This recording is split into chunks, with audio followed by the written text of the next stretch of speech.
Welcome to today's explainer. We're going to unlock a real Spanish superpower today, el condicional. It's the tense that finally lets you express the power of the word would. Here's our game plan. First, we'll conjugate regular verbs using a super simple trick. Next, we'll identify the 12 irregular stems. And finally, we'll express hypotheticals, polite requests, and the future and the past. Okay, so at its core, the conditional tense is all about what would happen. You know, hypotheticals, like winning the lottery. Or maybe making a polite request, like I would like a coffee. We also use it to talk about the future from the perspective of the past, like saying he said he would arrive. Basically, if your brain is thinking the English word would, your Spanish radar should immediately start pinging for the conditional tense. Now here is the absolute golden rule for making this work. Are you ready? Unlike almost every other tense you've learned so far, where you have to chop off that AR, ER, or IR ending, you absolutely do not do that here. You keep the whole unbroken infinitive and you just slap the conditional ending directly onto it. Let's look at the verb hablar, to speak. See the pattern here? We take that full infinitive, hablar, and we just attach our new endings. Yo hablaría, tú hablarías, él hablaría, nosotros hablaríamos, vosotros hablaríais, ellos hablarían. That's it. Every single regular verb uses this exact same set of ia endings attached to the full infinitive.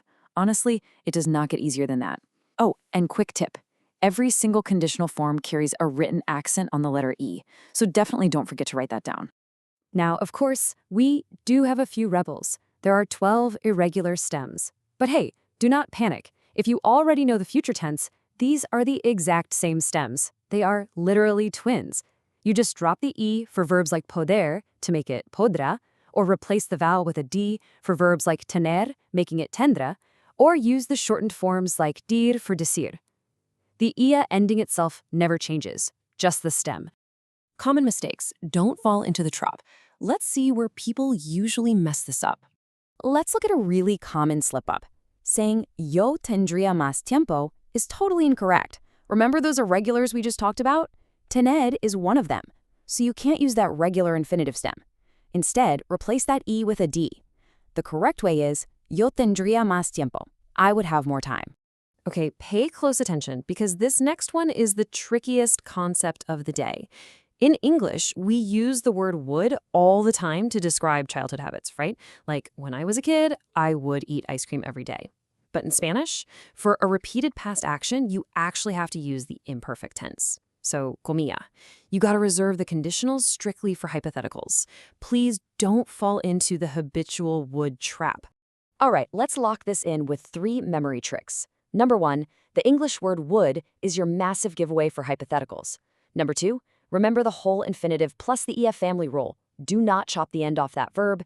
And 3, the conditional and the future tense are twins. They share those exact same 12 irregular stems. Let's quickly see these rules in action. For a regular verb, yo viajaría a Japón si tuviera el dinero. I would travel to Japan. For a polite request, me gustaría un vaso de agua. I would like a glass of water. And for an irregular stem, ellos tendrían que estudiar. They would have to study. Let's picture a restaurant scene. Using conditional forms like me gustaría, meaning I would like, or podría traernos, meaning could you bring us, instantly softens your request. It makes you sound perfectly polite and super fluent. It's exactly like choosing to say could you instead of can you in English. Time to pause for some rapid-fire practice to test your recall. How would you conjugate viajar for yo in this hypothetical sentence?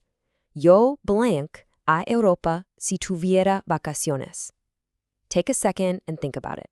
And the answer is viajaría. Why? Well, because it's a regular conditional verb. We just follow our golden rule. Keep the full, unbroken infinitive viajar and attach that ia ending right to the end. Awesome job if you got that one. Let's try one more. This time we have a future in the past action. And, spoiler alert, it's an irregular verb. Complete the sentence. Ella dijo que blank a la fiesta, using the verb venir. The correct answer is vendría. Remember our irregular twins? Venir uses the irregular stem, tendr, dropping the vowel and adding a D. Then we just attach our standard ending, making it vendría. She said she would come to the party. So, to wrap this all up, the conditional expresses the hypothetical would. You form it by keeping the whole infinitive and adding your ia endings. Watch out for those 12 irregular future twin stems, and most importantly, keep the conditional for hypotheticals, not childhood habits. So, with these new rules unlocked, what would you do with your Spanish skills today? Keep practicing, and I'll see you next time.